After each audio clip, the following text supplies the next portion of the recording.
We're looking at Dovetail, not to be confused with Dovetail by that other paint company. This isn't sponsored or anything. I can talk about Sherwin-Williams too. Anyway, Dovetail by Farrow and Ball is a tale about a dove, not the tale of a dove. That's how you can kind of distinguish the two. I don't want to confuse anyone. I think I just did. So let's get back on track. I'm going to fill you in on all of the important information about Dovetail by Farrow and Ball, but I'm also going to go over an entire color palette that I put together involving 3 suitable wall colors and 2 fun trim color options. Trim being your woodwork, your baseboards, doors, frames, all that fun stuff. Some free interior paint color advice from your good old pal James from the Paint People. And all that I really require is just a gentle click of that like button, which is right under my face somewhere, I believe. There you go. So Dovetail is a bit of a mid-tone warm gray that feels a little bit different because of that subtle purple undertone. And I'm not talking about like a Welch's grape juice purple, not sponsored. It almost has a warm, earthy brown red purple quality to it. And this mutes the overall coloration a little bit and allows it to comfortably sit within that neutral category of colors. Farrow and Ball describes this color as a darker version of Elephant's Breath, which I guess is kind of useful, but to start off by describing it as another color, I don't actually find very useful. I feel that Elephant's Breath is a little bit more towards gray-beige territory, while Dovetail, on the other hand, feels a bit closer to gray-brown or taupe. And whenever you're working within this realm of neutrals that combine anything warm with gray, you do run the risk of seeing a color hue that maybe you weren't expecting. And this is all going to depend on the time of day, your flooring, your furniture, all of that. What's interesting though is Farrow and Ball on their website actually has 2 photographs of the same room painted with Dovetail. And you can obviously see the similarities between the two, right? Although one photo has a cute little doggy in it, but it's the exact same room. And in the photo with the white bed sheets, the wall sort of looks a bit greeny to me, at least on my calibrated computer screen. And then the other one with good old Doggo, you really see a lot more of a peachy, red, earthy quality on the wall. And of course, I think a large part of that is the bed sheets, right? There's light illuminating onto the bed sheets, and then that pink color is reflecting onto the wall surface. But anyway you slice it, the same wall, same paint color, 2 different looks we're looking at. The good thing is I find both of these sort of represented colors to be pretty pleasant and inoffensive for the most part. If you really want to lean into pinks and more specifically purples, then you might start to see some of that purple come out in your walls, especially if those pink or purple things are in close proximity. Then the purple within Dovetail will really start to come out. I think Dovetail does strike me as more of a secondary color in a color palette for those bedrooms or this really chic looking bathroom, which does look fairly well lit. I'm guessing there might be some natural light coming in from that right side. And also a really spooky picture on the wall, which is definitely giving me the heebie-jeebies. Is that a little demon boy or something? What's going on there? I really love Farrow and Ball because they offer you so many creative ideas on their website with all of these different photos you can look through.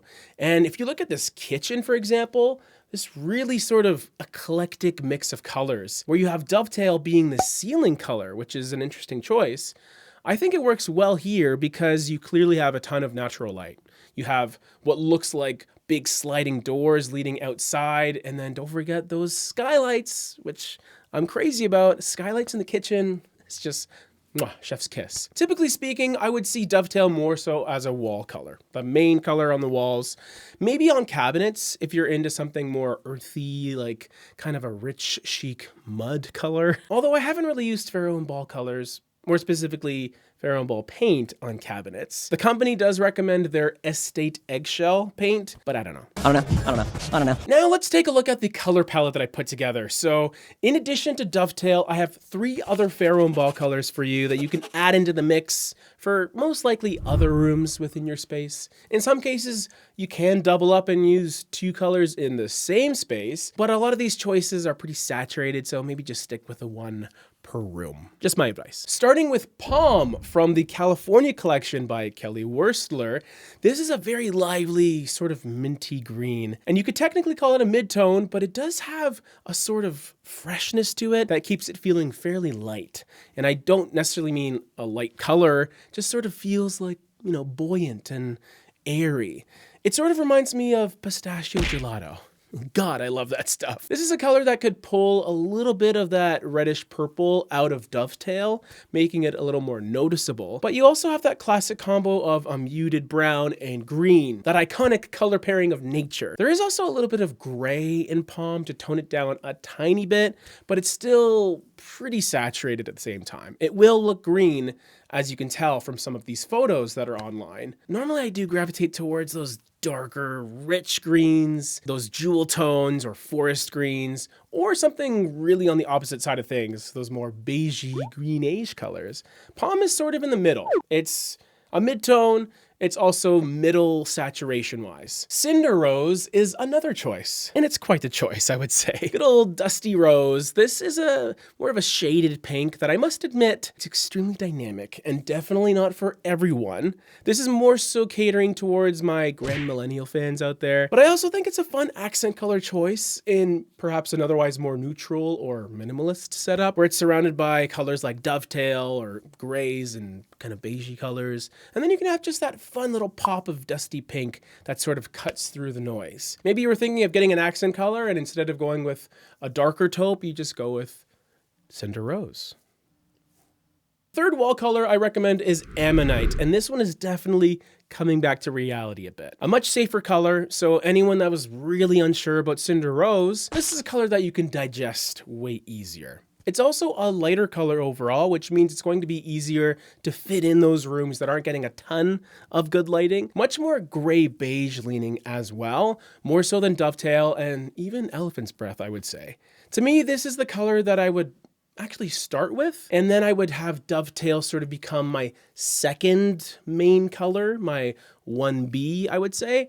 And then of course you have your green and your rose colors as the accents. Don't feel like you need to use all of them as well. I just figured I'd give you some options where something that's a little more neutral, lighter, a little more organic and green and fun, and then the sort of oddball choice in Cinder Rose. What about some fun little trim color choices? One's definitely fun, and fun when it comes to paint color is basically you're gonna love it or you're gonna hate it. The easier choice I would recommend for your light color would be Weave It, because it's one of those off-whites with just a hint of slightly warm, hushed gray, which really does suit Dovetail extremely well as the other colors too. I mean, maybe Weave It and Ammonite are just a little too close for comfort, where their lightness is very comparable, but their color hues are a bit different, which is, not always an easy choice to make. I guess if you're going with Ammonite in a room, then you might be better off with a stark white trim. Test them out and see how they look. But in general, off-white or white trim, nothing too crazy there. My dark trim color choice, though, is one of my favorite colors in the entire Farrow and Ball color collection, and it's called Inchyra Blue. This is a color that inspired my whole primary bedroom color choice, but I think it would be a really fun baseboard color, or more specifically, a door color choice to pair with Dovetail. Not nearly what you're expecting to see, and also a little bit complementary in nature, but I do love the idea of that slightly moody shade of teal as a dark trim candidate. Much more interesting than a slate gray or something. I'm loving these Farrow and Ball colors, and if you are, then you got more right over here. Subscribe to the channel if you've made it this far, and join the fun, because we do this 6 times a week.